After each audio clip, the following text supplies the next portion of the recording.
Roman সৈন্যদের এক উচ্চপদস্থ কর্মচারীর নাম ছিল কর্নেলিয়। সে কৈশরিয়া নামে একটি জায়গায় থাকত।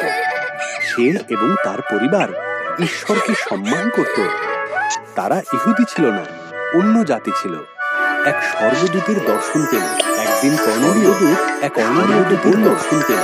ঈশ্বর তোমার প্রার্থনা কর্নেলিয়কে বলল, আর তিনি জানেন যে তুমি গরিব মানুষকে সাহায্য করো, আর তিনি জানেন যে তুমি গরিব মানুষকে সাহায্য করো। সেখান থেকে পিতরকে নিয়ে পাঠা, এবং সেখান থেকে পিতরকে নিয়ে এসো।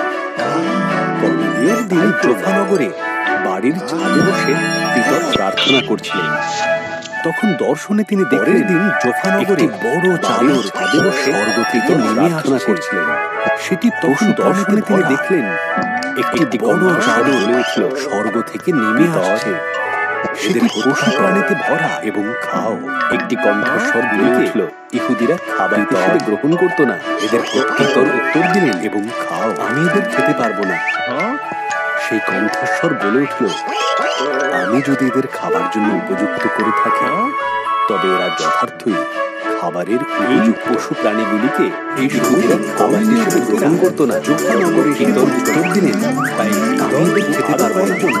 তাদের সঙ্গে সেই কৈশরিয়া বলে উঠল, বন্ধু বান্ধব পরিবার পরিজনে কর্নেলিয়র ঘর ভরে উঠল। এরা যথার্থ প্রত্যেকেই পিতরের কথা শোনার জন্য উদ্গ্রীব হল। আমাকে দর্শন করালেন যে প্রতি দেশ থেকে তিনি তাঁর অনুগামীদের গ্রহণ করছেন। সেই সময় ঈশ্বর তাঁর প্রিয়তম নগরে এসে প্রত্যেকের কাছে পাঠিয়েছেন। আরো কয়েকজন তিনি সঙ্গে কৈশরিয়া পেলেন।